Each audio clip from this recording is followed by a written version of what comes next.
Assalamualaikum sampun Rasul mugi rahayu sagung dumadi. Salam jagat alam semesta.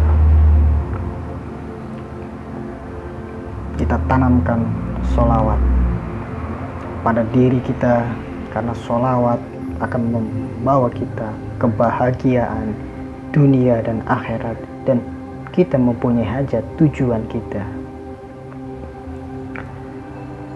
Pada sore hari ini saya akan menyampaikan, saya akan membagikan, karena kita hidup di dunia harus saling berbagi, harus bermanfaat untuk semuanya, bukan hanya untuk diri kita, keluarga kita, dan saudara-saudara kita, tapi untuk semua alam semesta. Kita harus saling berbagi, harus saling bermanfaat kita.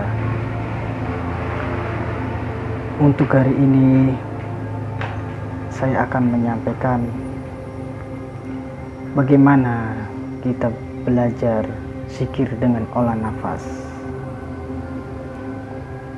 Zikir dengan olah nafas itu sangat luar biasa. Napas itu adalah suatu kekuatan, atau dibilang kata, itu adalah suatu listrik untuk bisa menggerakkan apapun yang kita lakukan. Tubuh kita atau wujud kita itu seperti suatu benda. Bendanya seperti apa? Seperti kendaraan, yaitu motor. Motor tanpa listrik, motor itu tidak akan bisa bergerak. Bagaimana caranya untuk kita bisa olah nafas sambil kita bermain zikir di olah nafas? Kenapa harus ada olah nafas? Karena untuk mengosongkan semuanya, pikiran kita, otak-otak kita, hati-hati kita yang tidak sesuai, kita kosongkan dulu, sehingga kita itu akan menjadi bersih, tidak punya pikiran apapun, hati apapun, hanya cukup Allah satu. Kepada siapa? Kepada Allah satu. Bukan hanya kepada apa yang kita pikirkan, apa yang kita inginkan. Kalau kita sudah mengosongkan diri, apabila kita mempunyai keilmuan apapun, kalau kita kosongkan ilmu tersebut, Allah akan menurunkan ilmu, Allah akan menurunkan kekuatan. Itu yang sempurna, itu yang murni, tidak dicampur aduk. Kalau kita dicampur aduk, rasanya itu berbeda. Awal kita harus kosongkan dulu. Kita di dalam kehidupan kita, kalau kita bercampur aduk, akan pusing. Kita satu persatu, kita akan satu persatu kita isi. Seperti ini gelas. Gelas ini harus kita kosongkan. Kalau kita mau bikin teh, harus kosongkan dulu. Satu persatu, kita masukkan gula, kita masukkan teh, kita masukkan air, kita aduk, maka terjadilah di situ akan menjadi air teh. Kenapa harus seperti itu?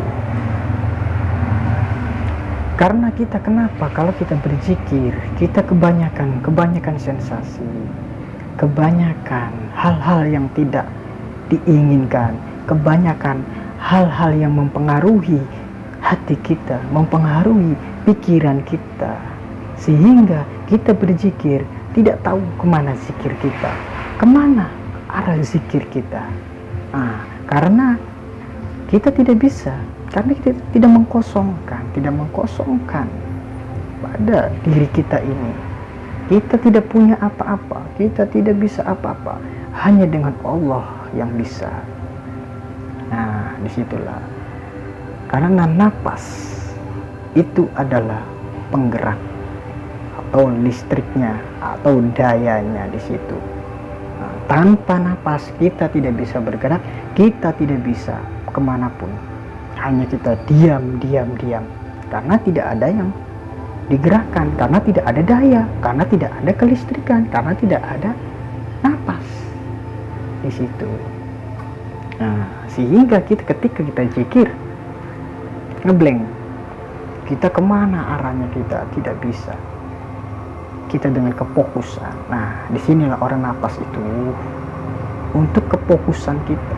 Kalau kita sudah melakukan olah napas, maka kita itu akan ketenangan yang ada. Ketenangan. Kita berzikir berapa kali kita berzikir.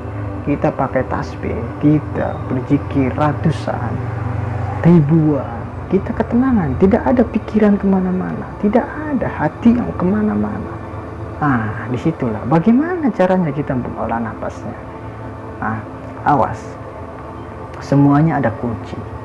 Kalau kita tidak punya kunci, bagaimana kita bisa masuk? Kalau kita punya rumah, kita tidak punya kunci, bagaimana kita bisa masuk rumah? Apa lewat jendela?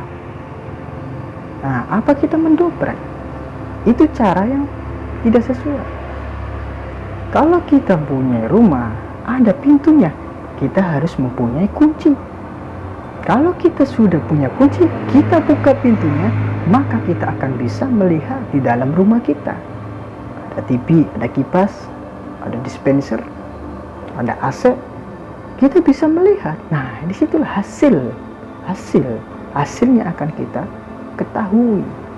Hasil kita akan ketahui pada saat kita berzikir. Nah, kalau kita selesai berzikir, udah jangan pikirkan apapun, udah Allah yang akan memberikan.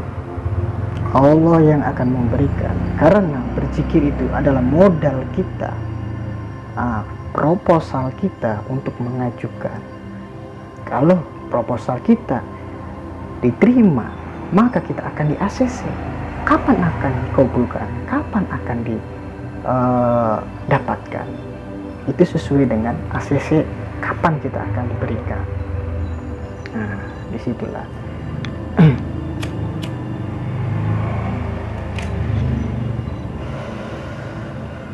Semuanya harus butuh kesabaran.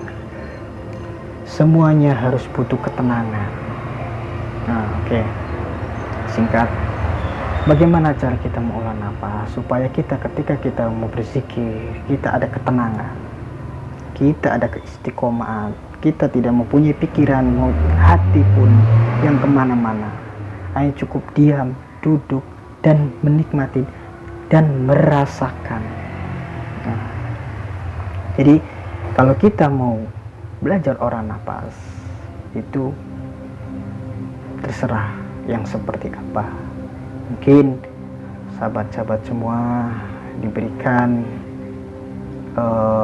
keilmuan sebelumnya atau yang sekarang lagi jalani, itu terserah. Yang penting kita belajar terus olah nafas.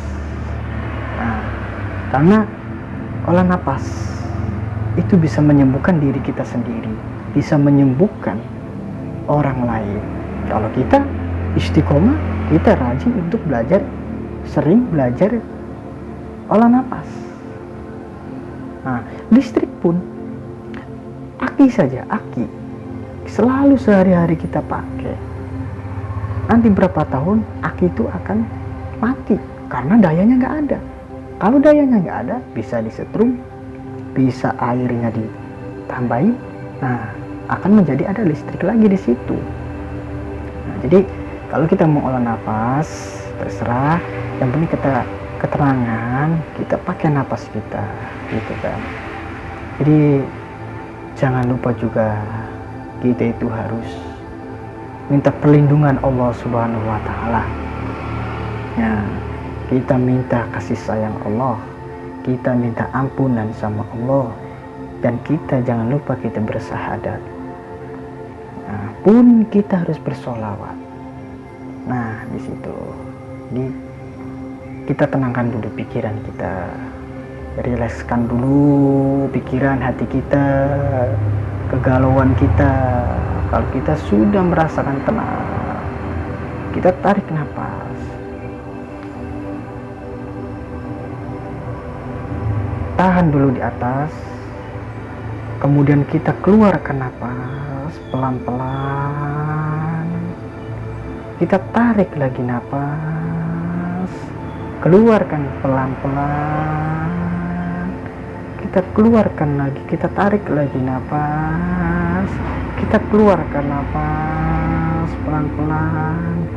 Nah, kalau kita sudah melakukan 3 kali, 7 kali, itu terserah, itu kan. Yang penting kita selalu mengolah nafas kita, selalu kita mengkosongkan. Kita tidak punya apa-apa, tidak punya daya, tidak punya apa, hanya Allah.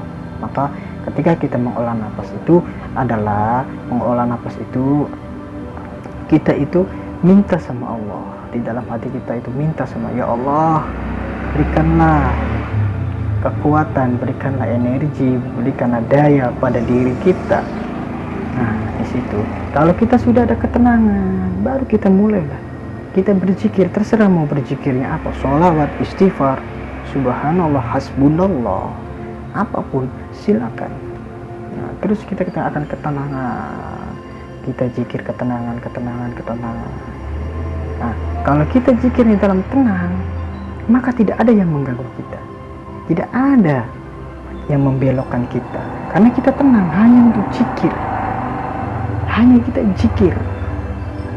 Nah, disitulah makanya kenapa orang berzikir selalu terbayang ini sensasi ini dan itu, dan kebayang masa lalu, masalah utangnya, masalah hajatnya. Maka itu akan mempengaruhi kita, itu akan mempengaruhi kita. Makanya kalau kita mau belajar, ya, mau belajar zikir supaya kita terkabul, kita pakai olah nafas, kita sering belajar olah nafas, kita kendalikan semuanya,